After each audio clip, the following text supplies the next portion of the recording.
Morning friends, কেমন আছো?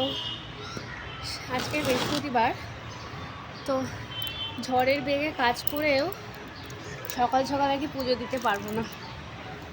এই যে দেখো, ঘর মুছলাম, এই যে জামা কাপড় নিয়ে চলে এসেছি। এবার বাবান কালকে প্রচুর জামা কাপড় ভিজিয়েছে, সব মেলবো, তারপরে ঠাকুরের বাসন মাজবো, তারপরে কখন কি করব দেখি।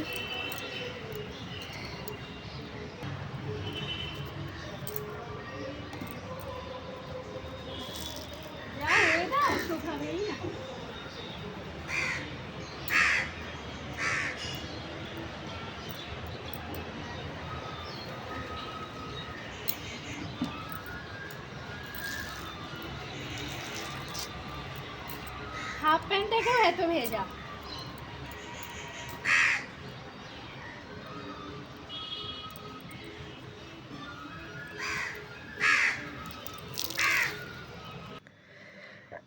দেখো, আমি সব কাছাকাছি পর স্নান পুজো সব সেরে তারপরে এই যে পিকনিক আছে আমাদের, যাচ্ছি। তৃষানবাবু তো ঘুমানোর জন্য হাই তুলছে, আমি একটুও সাজিনি, শরীরটা এতই খারাপ লাগছিল। তারপর দেখো, যেই কাকিমার বাড়ির ছাদে পিকনিক, তাদের ছাদে কত সুন্দর ফুল গাছ হয়েছে, তোমাদেরকে একটু দেখালাম। দেখো, প্রচুর ঠান্ডা লেগেছে।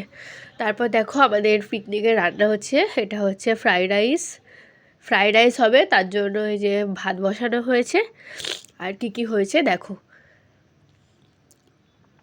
এটা হয়েছে চিকেন কষা, আর হচ্ছে দেখো দেখতে কি সুন্দর, লাল লাল ঝোল, দারুণ খেতে।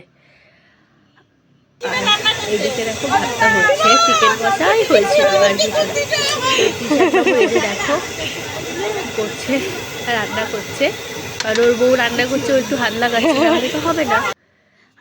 এই দেখো, পিকনিকের খাবার দেওয়া শুরু হয়ে গেছে। ফ্রাইড রাইস, বেগুনি, আর হচ্ছে ইয়ে হয়েছিল তোমার চিকেন কষা, আর চাটনি পাঁপড়, এগুলো হয়েছিল। দেখো, আমার শরীরটা এতটাই খারাপ, আমি তোমাদের সঙ্গে ভালো করে শেয়ার করতে পারলাম না। তো যতটুকু শেয়ার করতে, মানে যতটুকু আমি ক্যাপচার করতে পেরেছি, ততটুকুই তোমাদেরকে দেখালাম। দেখো, স্যালাডও ছিল। তো এই যে তৃষানবাবুর কাকাই ওখানে খাচ্ছে মাটিতে বসে বসে, আর তৃষানবাবু বাড়ি আসার জন্য খুব বায়না করছিল। দেখো, ও তো শরীরটা ভালো ছিল না, না আমারও শরীর খারাপ, ওরও শরীর খারাপ, খুব ঠান্ডা লেগেছে, সর্দি হয়েছে আমাদের দুজনেরই। দেখো, কাকাইয়ের সঙ্গে খেলা করছে। তারপর দেখো, রাতে আমি আটা মেখে নিলাম, কারণ রাতে তো রুটি খাওয়া হবে আমাদের। তো আটাটা মেখে নিলাম। এইদিকে তৃষানবাবুর খাবারটা বসিয়ে দিলাম, দুধ গরম করছি। তো ও তো রাত্রেবেলা বেশিরভাগ টাইমে দুধ রুটি খায়, খেতে পছন্দ করে, তাই ওকে এটাই খাওয়াই।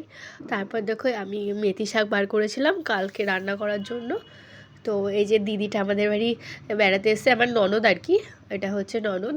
তো দিদিভাই বললো যে আমি করে দিচ্ছি, দাও। তো দিদিভাই